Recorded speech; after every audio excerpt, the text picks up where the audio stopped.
Ladies and gentlemen, the screen goes black. You hear nothing but a heartbeat. Then a sudden flash. Bitcoin's chart plummets in one violent red candle. A whisper cuts through the silence. They knew this was coming. The heartbeat stops. Cut to now. Bitcoin is sitting at a critical level, and in the next 72 hours, over $14 billion in leveraged positions could be wiped out in a single move. This isn't a prediction. This is a setup. And if you don't understand what's happening right now, you're about to become exit liquidity for the smartest players in the game. Stay with me, because what I'm about to show you will change the way you see every chart, every pump, and every dump from this moment forward. Now, before we go any further, if you want to stay ahead of these moves instead of getting crushed by them, hit that subscribe button right now. This channel exists to decode what the institutions don't want you to see. And trust me, you'll want to be here for what's coming next. All right, let's dive in. Here's what everyone is talking about right now. Bitcoin just broke below a key support level that held for weeks. Social media is screaming crash. Influencers are panic posting charts with red arrows pointing straight to $30,000. Retail traders are sweating, checking their phones every 5 minutes, wondering if they should cut their losses or hold on. Fear is everywhere. But here's the thing. Fear is the exact emotion that the big players want you to feel right now. Because when you're scared, you make predictable moves. And predictable moves create liquidity. So let me ask you this. What if this isn't a crash at all? What if this is exactly what it looks like when whales are setting the stage for the next major move? What if everything you're seeing right now is designed to shake you out before the real move begins? To understand what's really happening, you need to understand the concept of a liquidity grab. And no, this isn't some conspiracy theory. This is market mechanics that happen every single day in every liquid market on the planet. So let's break it down in the simplest way possible. Imagine the market as a battlefield. On one side, you have retail traders like you and me, placing stop losses just below support levels because that's what every YouTube video and trading course tells us to do. On the other side, you have institutions, whales, and algorithmic trading systems that can see exactly where those stop losses are sitting.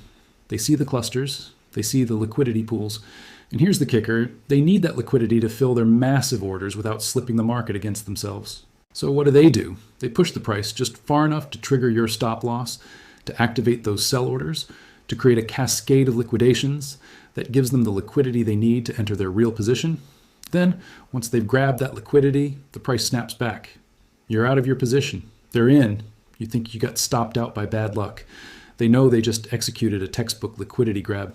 This is not illegal. This is not manipulation in the traditional sense. This is just how markets work when big money moves. And if you don't understand this, you will get caught on the wrong side over and over again. Now let me paint you a picture of what this looks like in real time. It's 3 in the morning. Bitcoin has been consolidating around $42,000 for days. Everyone is watching that level. It's been tested multiple times. Support is holding. Retail traders are feeling confident. They've set their stop losses at 41,800 because that's just below the obvious support. Makes sense, right? Wrong. At 3:17 a.m., a massive sell order hits the market. Bitcoin drops to 41,700 in less than 2 minutes. Stop losses trigger.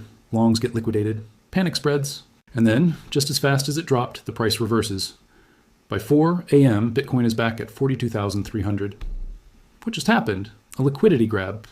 The whales knew where the stops were, they triggered them. They bought your coins at a discount, and now they're in profit while you're sitting there wondering what went wrong. Let me give you another example, but this time from the other direction. Bitcoin is pushing toward a major resistance level at 45,000. Everyone is watching it. Shorts are piling in because they think it's going to reject. They place their stop losses just above 45,200. Classic move. But here's what the smart money sees. They see a massive pool of liquidity sitting just above that resistance in the form of short stop losses. So what do? They push the price just above 45,200 with a coordinated buy. Shorts panic. Stop losses trigger. Those stop losses are buy orders, which pushes the price even higher. This creates a short squeeze. Retail shorts are liquidated. Whales close their longs into that liquidity. Price dumps back down. Retail got trapped again. This is the game. And if you don't know the game, you are the game.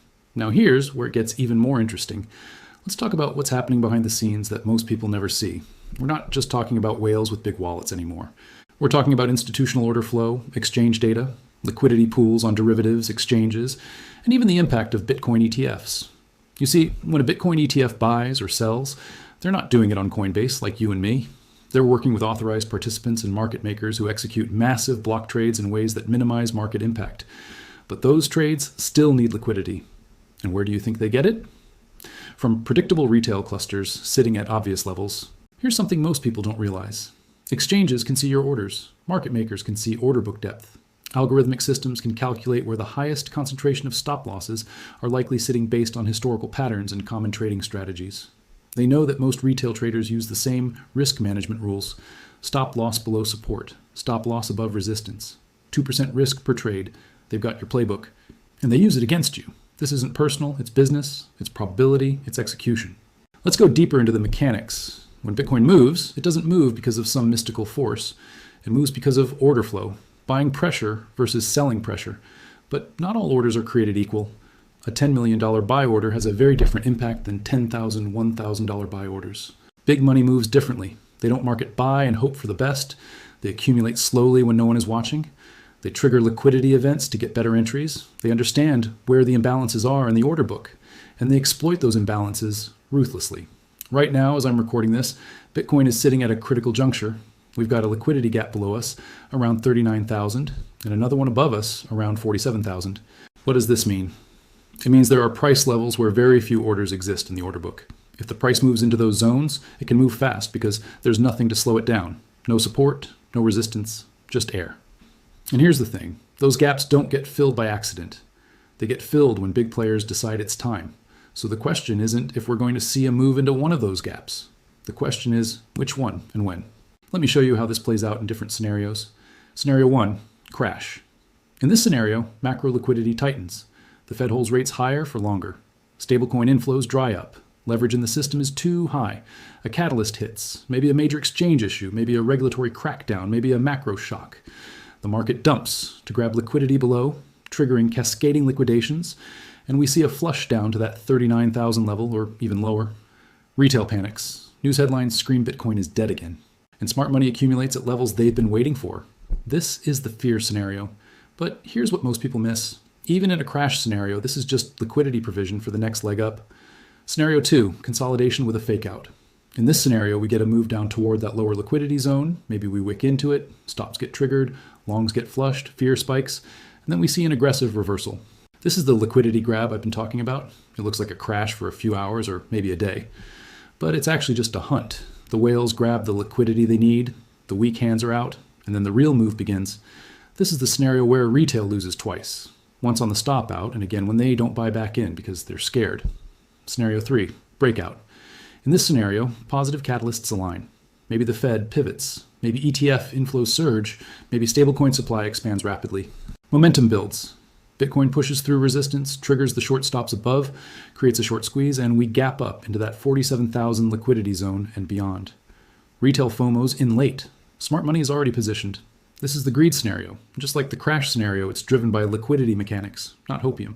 Now, and here's the critical part. Which scenario plays out depends on a few key factors. First, liquidity conditions. Is money flowing into the crypto markets or out? You can track this by watching stablecoin supply, exchange inflows and outflows, and premium indicators on derivatives. Second, leverage in the system. High leverage means high fragility. A small move can trigger massive liquidations. You can see this in open interest data and funding rates. Third, macro backdrop. What is the Fed doing? What's happening in traditional markets? Bitcoin doesn't trade in a vacuum anymore. Fourth, whale behavior. Are large holders accumulating or distributing? You can track this with on-chain data looking at wallet movements and exchange reserves. Here's a real example from the last cycle. It was late November. Bitcoin had just hit a new all-time high. Everyone was euphoric. Leverage was at record levels. Funding rates were screaming hot. On-chain data showed whales moving coins to exchanges.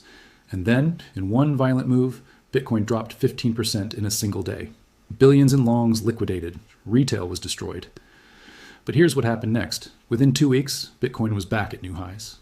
That dump wasn't the end. It was a liquidity event. It was a reset. It was smart money shaking out weak hands before the final push. The people who understood what was happening bought that dip. The people who panicked sold and never got back in. Let me tell you about another trader. This one thought they were smart. They saw Bitcoin approaching resistance. They shorted it with high leverage, thinking they'd catch the top. Bitcoin pushed slightly above resistance, triggered their stop loss, and then dumped exactly as they predicted. But they weren't in the trade anymore. They got stopped out on the liquidity grab before the real move. This is the cruelty of not understanding market mechanics. You can be right about direction and still lose money because you didn't understand timing and liquidity. So what do you actually do with this information? How do you trade around liquidity grabs instead of getting grabbed yourself? Let me give you the actionable steps. First, stop placing your stop losses at the most obvious levels. If everyone is putting stops below support, put yours wider, or don't use a hard stop at all if you're managing the position actively. Think like a whale, not like retail.